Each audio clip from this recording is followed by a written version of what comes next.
Hello, welcome to my channel the winners. कैसे हैं आप लोग?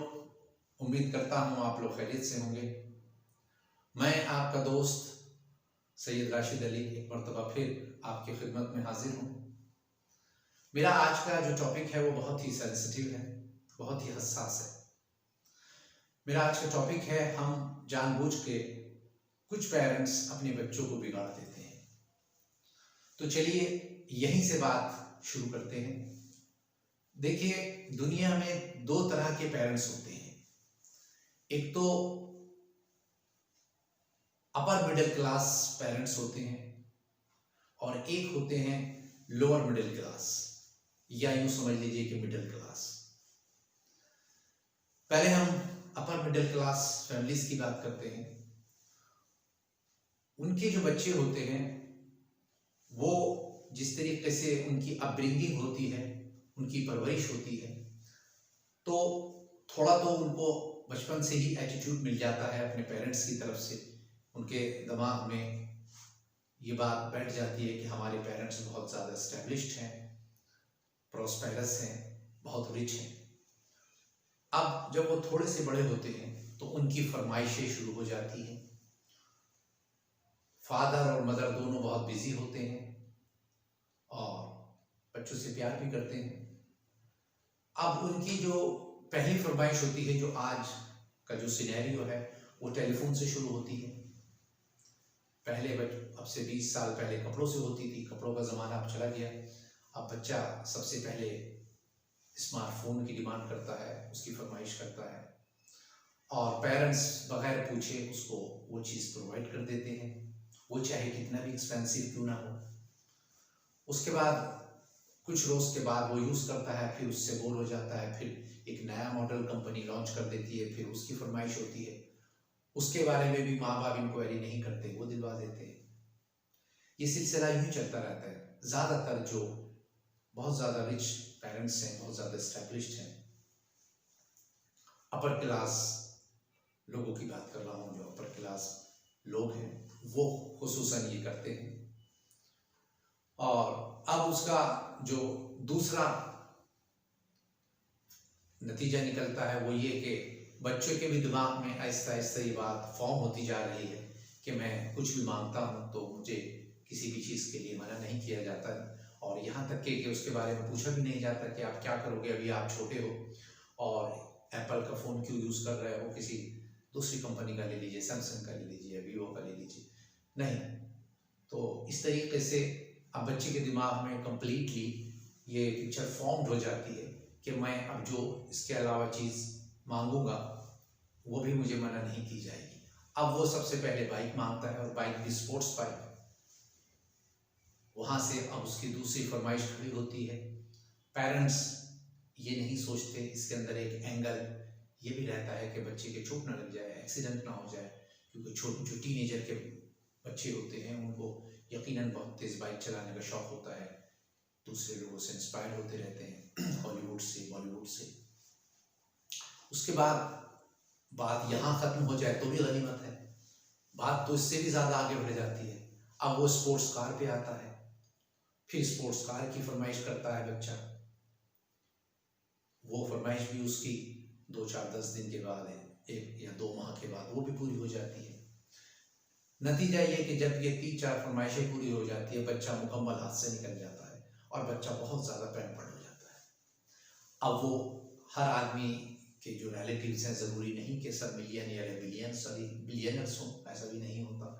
कुछ रिलेटिव्स गरीब भी होते हैं, या मिडिल क्लास होते हैं, लोअर मिडिल क्लास होते हैं। अब उनके साथ उसका जो एटीट्यूड होता है वो नाकाबिले बर्दाश्त होता है, अनटॉलरेबल। उसको आदमी, अगर कोई नॉर्मल आदमी या बहुत ही सेंसिबल आदमी जो बहुत ज़्यादा सेंसिटिव हो मिजाज के हिसाब से, तबीयतन, तो वो उनकी इस हरकत से, इन आदतों से बहुत हर्ट होता है। लेकिन कहा कुछ नहीं जा सकता, क्योंकि कहीं ना कहीं रिलेशन का भी मसला है, या एक डिफरेंस बहुत है। उस डिफरेंस की वजह से भी आदमी कुछ नहीं बोल पाता। चाहता ज़रूर है कुछ कहना, उनको चेक करना या उनके पेरेंट्स को चेक करना, लेकिन नहीं कह पाता। नतीजा ये होता है कि अब उनका एटीट्यूड हर सेकंड और थर्ड आदमी के साथ ऐसा ही रहता है। और जो उनके एम्प्लॉयज़ होते हैं, जो उनके घर में भी लोग हैं, जो कोई ड्राइवर है या माली है या और दूसरे लोग हैं, स्टाफ के बहुत सारे लोग होते हैं बड़े लोगों के घर में, शेफ होता है, उनका अपना एक कुक है जो उनके लिए खाना पकाता है, उनके साथ भी उनका रवैया बहुत ख़राब होता है। वो सब भी इस परेशानी का मुसलसल शिकार रहते हैं, चाहते हैं कि इनको किसी तरीके से समझाया जाए या इनके पेरेंट्स, इनके फादर मदर इनको समझाएं, लेकिन अब बहुत देर हो चुकी होती है। अब वो बच्चे अपने पेरेंट्स के हाथ से निकल जाते हैं। अब एक स्टेज पे आके उन दोनों को एहसास होता है, जब उनकी गलती इस हद तक बढ़ जाती है कि उनको भी बुरा लगने लगता है, फिर उनका जो रवैया है, उनका जो बिहेवियर है अपने पेरेंट्स के साथ भी गलत होना शुरू हो जाता है। तब वो दोनों रियलाइज करते हैं कि we really have made a mistake to give them such a big liberty.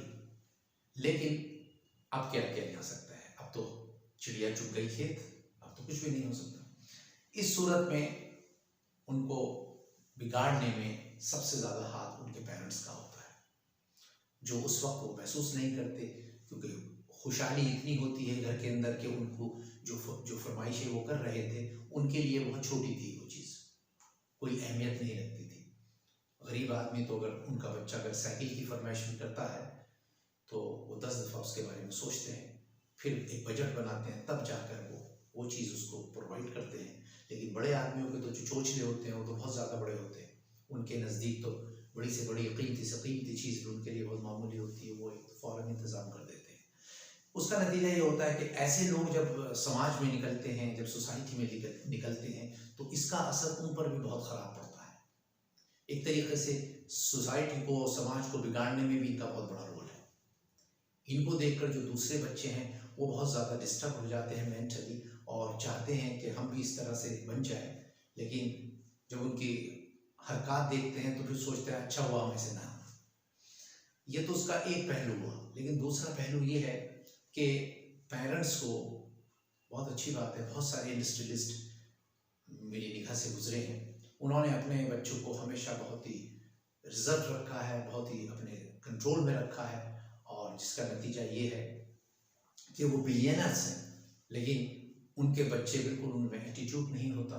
जिन बच्चों का, जिन फैमिलीज़ का मैं जिक्र कर रहा हूँ, ये तो उनके सामने कुछ भी नहीं है, लेकिन उसके बावजूद भी वो लोग अपने बच्चों को शुरू से कंट्रोल में लेकर चलते हैं और उनको मशवरा देते हैं कि आप ट्रैवलिंग जो करते हैं वो भी एक नॉर्मल तरीके से, आप फर्स्ट क्लास से नहीं जाएंगे, अगर हवाई जहाज से जाना है, उनको बाई एयर जाना है तो इकोनॉमिक क्लास से जाएँ, ट्रेन से प्रेफर करते हैं, और ऐसी बहुत सारी चीज़ें हैं जिसमें वो उन लोगों को टाइम टू टाइम बताते रहते हैं, जिसका नतीजा ये होता है कि वो बच्चे बिल्कुल जब बड़े हो जाते हैं, ग्रो हो जाते हैं, तो फिर वो नॉर्मल बच्चे रहते हैं। लेकिन ये बच्चों का जिक्र मैंने किया, इसमें बहुत ज़्यादा कसूर उनके पेरेंट्स का होता है, और उनको कम से कम 10 दफ़ा ये सोचना चाहिए कि इस तरीके से बच्चे कभी कामयाब नहीं होते, बहुत बिगड़ते हैं, और बहुत ज़्यादा उसका असर दूसरे बच्चों पर भी पड़ता है, क्योंकि जब वो स्कूल में जाते हैं, हर बच्चे उस तरह के खुशहाल फैमिली बैकग्राउंड से नहीं आते, उनका जो एटीट्यूड होता है वो सब जगह चलता है उनके साथ, उनके स्कूलिंग में भी उनका साथ रहता है, फिर वो यूनिवर्सिटी में चले जाते हैं, वहाँ भी रहता है। तो ये मैं समझता हूँ कि बहुत ही गलत बात है, और इसके लिए पेरेंट्स को कम से कम 2-4 मरतबा गौर फिक्र करनी चाहिए। अब आते हैं उस फैमिली पे जो लोअर मिडिल क्लास फैमिली है या मिडिल क्लास फैमिली है। वो लोग भी अपने बच्चों की फरमाइशें पूरी करते हैं, और उनका कसूर ये है कि वो अपने बच्चों की जो डिमांड्स हैं उनको पूरा करने के लिए, अगर कोई जॉब में है तो वो लोन ले लेता है कि EMI की शक्ल में हम पे कर देंगे। बच्चों की जो डिमांड्स होती है उनकी भी तकरीबन इसी तरह की डिमांड होती है कि मोबाइल दिलवा दीजिए, बाइक दिलवा दीजिए, कार दिलवा दीजिए, वो पूरी करते रहते हैं। और अगर कोई छोटा बिजनेसमैन है तो भी वो इसी परेशानी से गुजरता है, इसी परेशानियों का शिकार होता है, वो भी उनकी तमाम तर जो रिक्वायरमेंट्स हैं, जो उनकी नीड्स हैं, पूरी करता रहता है। नतीजा ये होता है कि वो एक्स्ट्रा काम करता है और वक्त से पहले बूढ़ा हो जाता है। अब ये जो फैमिली है इसके भी नतायज, इसके जो रिजल्ट्स हैं इनके भी बहुत ख़राब निकलते हैं। एक वक्त में ऐसा आता है, एक वक्त इन लोगों के पास अगर कोई गवर्नमेंट एम्प्लॉय है तो उसने अपना provident funds each and everything या उसकी सेविंग जो अमाउंट था they have spent on their children, बच्चों की एजुकेशन पे या उनके करियर पे या उनकी मैरिज पर, वो सब पैसा खर्च कर देता है आदमी, खासतौर से फादर, और अब उसके पास कुछ नहीं रहा। अब when they started growing old, अब ये एक्सपेक्ट करते हैं कि अब बच्चे हमारी बुढ़ापे में सहारा बनेंगे, हमारे लिए बहुत हमारी सेवा करेंगे, हमारी खिदमत करेंगे। नतीजा ये होता है कि उन्होंने उनकी जो नीड्स थी उनको कभी बताया नहीं कि हम इस कंडीशन में नहीं हैं, आप जो डिमांड्स करते हैं उसको हम पूरा नहीं कर सकते, और हमारी सिचुएशन, फाइनेंशियल कंडीशन हमारी इतनी स्टेबल नहीं है। वो इन बातों को छुपाते हैं और जिसका नतीजा ये होता है कि उनके बच्चे भी तकरीबन इतने ही बिगड़ जाते हैं जिन फैमिलीज का मैंने आपसे अभी जिक्र किया है। तो इन दोनों सूरतों में पेरेंट्स ही जिम्मेदार होते हैं बच्चों को बिगाड़ने के लिए, और कोई पड़ोसी जिम्मेदार नहीं होता, कोई रिलेटिव जिम्मेदार नहीं होता।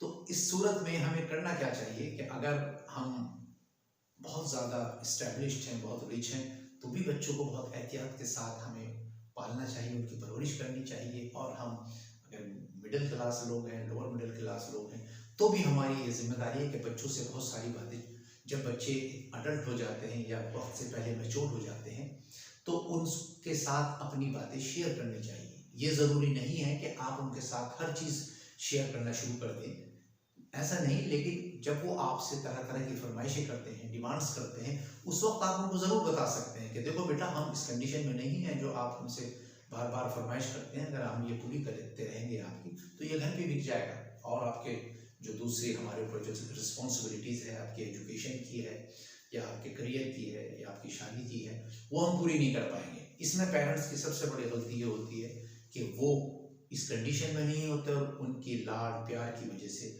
वो उनकी डिमांड्स पूरी करते रहते हैं। नतीजा ये होता है कि आखिर में जब माँ बाप दोनों बूढ़े हो जाते हैं, बच्चे उनको इग्नोर करना शुरू कर देते हैं, और क्योंकि अब फंड्स ख़त्म हो चुके, तो अब उन्हीं को क्रिटिसाइज करना शुरू कर देते हैं, आपने ये नहीं करा, आपने वो नहीं करा।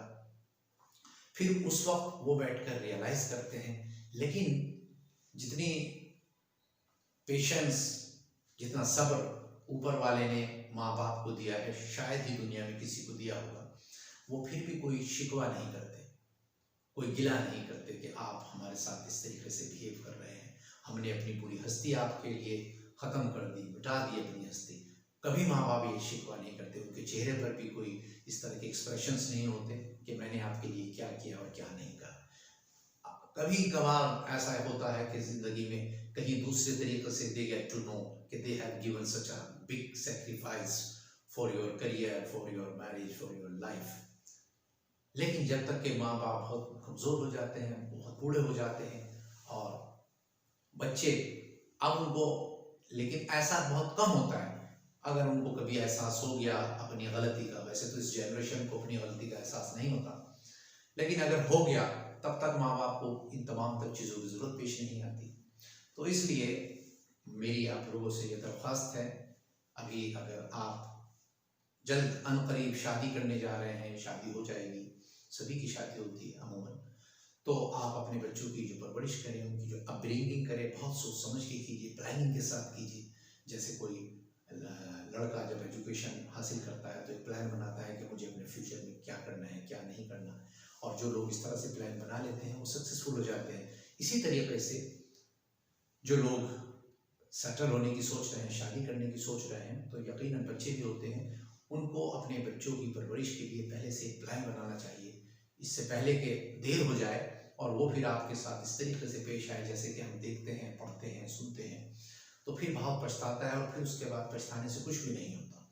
तो इसमें हर सूरत में, हर कंडीशन में पेरेंट्स जिम्मेदार होते हैं, बच्चे जिम्मेदार नहीं होते। बच्चे तो बिल्कुल मिट्टी की तरह होते हैं, जिस तरीके से आप उनको मोल्ड करेंगे बच्चे ऐसे ही होते चले जाएंगे। तो इसमें मैं आप तमाम तर लोगों से ये रिक्वेस्ट करना चाहता हूँ कि आप बराए करम अपनी फैमिली को शुरू करने से पहले अपने बच्चों के फ्यूचर के बारे में ज़रूर सोचिए, क्योंकि बच्चे जो होते हैं नेशन की एक तरीके से बुनियाद होते हैं, उसके फाउंडेशन होते हैं, इसका मुस्तकबिल होते हैं, इसका फ्यूचर होते हैं अपने देश का। अगर इसी तरीके की जनरेशन हम प्रोड्यूस करते रहें, इसी तरह बच्चे बड़े होते रहें और अपने पेरेंट्स की रिस्पेक्ट नहीं करेंगे, उनके साथ उनको मिसबिहेव करेंगे, तो मैं समझता हूँ कि फिर तो दुनिया से इंसानियत बिल्कुल ख़त्म हो जाएगी। तो चलिए आज के लिए बस इतना ही। मेरी आपसे एक मरतबा फिर ये गुजारिश है कि पहले की तरह इस चैनल को बराए करम सब्सक्राइब ज़रूर कर दीजिएगा। शुक्रिया, थैंक यू वेरी मच।